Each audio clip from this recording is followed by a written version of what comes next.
پەرلەمانتەرانی عێراق جەخت لەسەر پەلەکردن لە ئەنجامدانی ئۆپراسیۆنی حەویجە دەکەنەوە و ڕاشی دەگەێنن پێویستە ئۆپراسیۆنە بە ئامانگی هێزی پێشمەرگە ئەنجام بدرێت. لە ڕاستیە مەسلەی ڕزگارکردنی حەویجە تا ئێستا زۆر دواکەوتووەوە ئەمە کاریگەریەکی زۆر خراپی دروست کردووە لەو ناوچانەدا. ئێوە دەبینن ڕۆژانە کە هێزەکانی پێشمەرگە سەرڕای ئەو زەختە زۆرەی کە لەسەریانە ئەو ناوچانە دەپارێزن، بەڵام تیرۆرستانی داعش هەندێک جار فرسەت دەقۆزنەوە بۆ ئەوەی کە هێرشەکەنە سەر بارگەکانی پێشمەرگەکان و شەهید دەدەن. و من لە هەفتەی پێشوودراکێک یەکێک لە فەرماندە قارەمانەکان کە هاوڕێی خۆم بوو شەهید جەمال شەهید بوو. ئەمە یەکێکە لەو خاڵە سلبیانەی کە پێویستە حکوومەتی عێراقی پەلە بکات لە بروسي رزقار كردني حويجة. تحرير حويجة يسهم في استقرار الأمن في كركوك. رزقار كردنەوەی حەویجە ئاسانکاری دەکات بۆ بەرقەرارکردنی ئاسایش و ئارامی لە شاری کەرکووک و دیالە و هەروەها لە سەلاحەدینیش. مانەوەی حەویجە وەک پەناگەیەک بۆ تیرۆر لە ناوچەکە کاریگەری نەرێنی لەسەر دۆخی کەرکووک جێدەهێڵێت.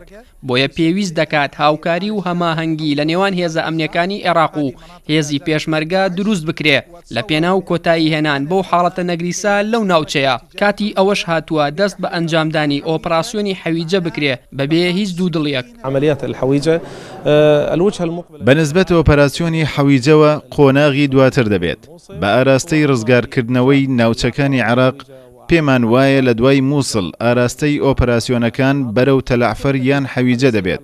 بەدڵنیاییەوە ئێمە سوورین لەسەر پاکردنەوەی ئەو ناوچانە لە داعش، دوای ئەوەی کە داعش بەشێک لە دانیشتوانی ناوچەکەی وە قەڵغانی مرۆیی بەکارهێناوە.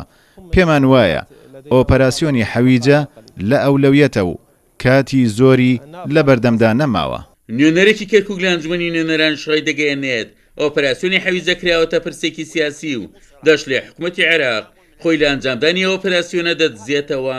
مەسەلەی ڕزگارکردنی حەویجە و پاکردنەوەی حەویجە بووە بە مەسەلەیەکی سیاسی و لە مەسەلەیەکی ئۆپراسیۆنێکی سەربازی دەرچووە. ئێستاکە ئۆپراسیۆنێکی مەسەلەیەکی سیاسیە زیاتر و من پێشم وایە هاوپێمانی نیشتیمانی و لە پێشی هەمویان ئەمریکەکانیش ڕۆلیان هەیە لە پاکردنەوەی ئەم منتیقەی حەویجە و تەنانەت عەرەبی ئەو منتیقەیە پاکردنەوەی منتیقیان لەدەست خۆیان نەماوە. بۆیە خودی سەرۆک وەزیرانی عێراق بەڕێز حەیدەر عەبادی بەرپرسیاری یەکەم دەبێت بەرامبەر بە گەلی عێراق و بەرامبەر بە گەلی ئەم منتیقەیە و بەرامبەر بە گەلی کەرکووک، چونکو تا چەند حەویجە پاکرێتەوە و ئەو منتیقەیە ڕزگار کرێ ئەوەندە مەترسیەکان زیاتر لەسەر کەرکووک و دانیشتوانی کەرکووک ئێمە زۆرتر دوور دەخینەوە و چەند بمێنێتەوە مەترسیەکان زۆرتر دەبێتەوە.